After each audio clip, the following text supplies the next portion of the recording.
Faisons maintenant un focus sur le rôle du Product Owner.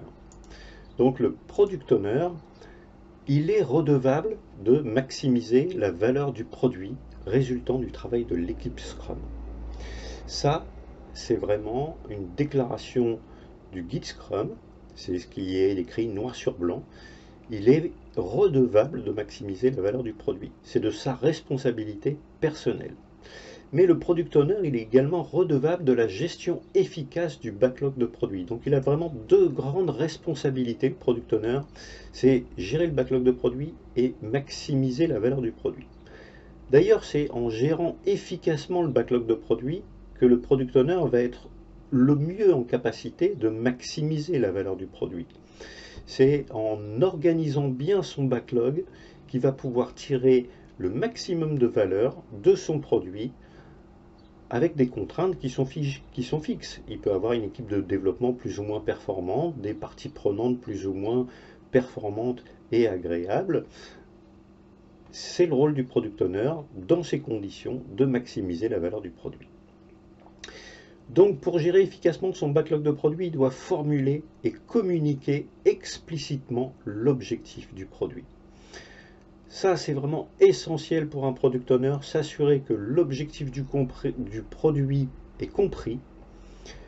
C'est un élément clé de la réussite du projet. À partir du moment où tout le monde comprend l'objectif du produit, on s'assure que tout le monde est en phase et qu'il n'y a pas de décalage, il n'y a pas des parties prenantes d'un côté qui attendent quelque chose et l'équipe qui fournit autre chose. Le meilleur moyen pour y arriver, c'est que les objectifs du produit soient clairs, soient compris, soient mesurables. En posant des KPI, par exemple, c'est une excellente manière de clarifier l'objectif d'un produit. On peut utiliser des flux de valeurs, on peut utiliser différents éléments, mais c'est vraiment le point clé, c'est communiquer explicitement l'objectif du produit. Deuxième point, il doit créer et communiquer là encore clairement les éléments du backlog de produits.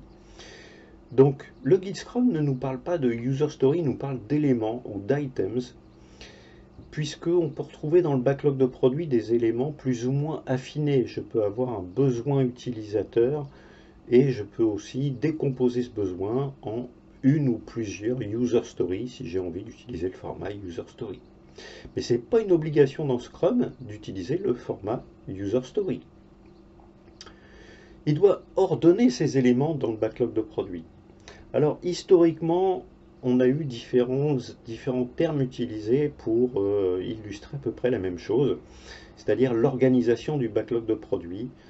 Il y a eu une classification, il y a eu une organisation. Aujourd'hui, dans la version 2020, le guide Scrum nous dit que le Product Owner doit ordonner les éléments. Ce n'est pas une priorisation, ce n'est pas les éléments qui sont les plus importants qui doivent être développés en premier. Ce n'est pas une urgence, mais c'est un ordonnancement. Dans certains cas, on peut avoir des urgences, des priorités, on peut avoir des crises à gérer, comme dans n'importe quel projet. Et bien c'est vraiment de la responsabilité du Product Owner de savoir est-ce qu'il donne la priorité à des urgences ou est-ce qu'au contraire, il va donner la priorité à des éléments qu'il juge plus importants à ses yeux parce qu'ils ont beaucoup plus de valeur, par exemple. Je peux avoir besoin en urgence de mettre à disposition des utilisateurs une fonction.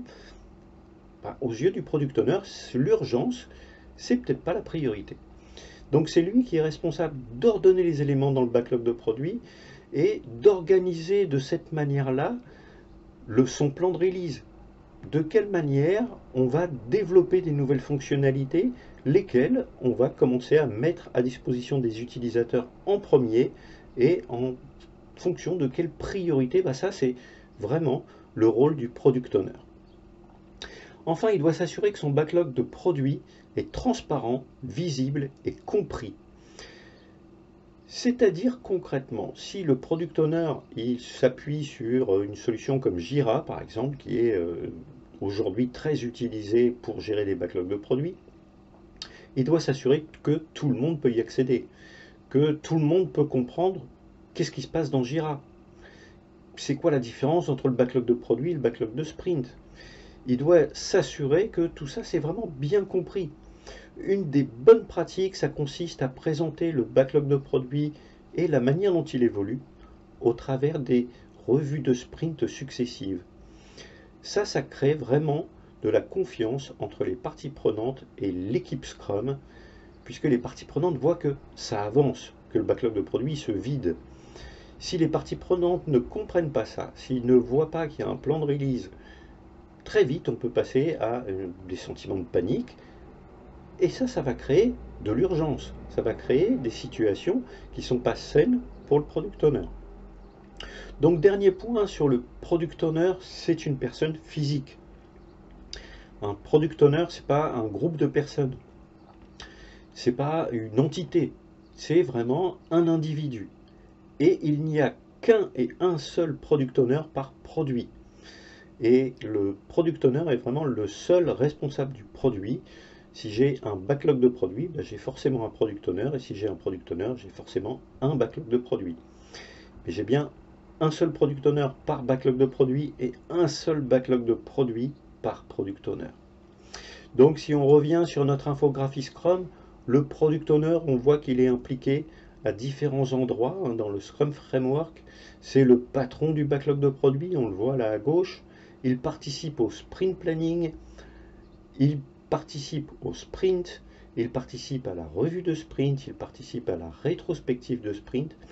Et entre ces événements, eh bien, il va faire du backlog refinement, il va faire en fait beaucoup d'activités, le product owner, entre ces différents grands événements.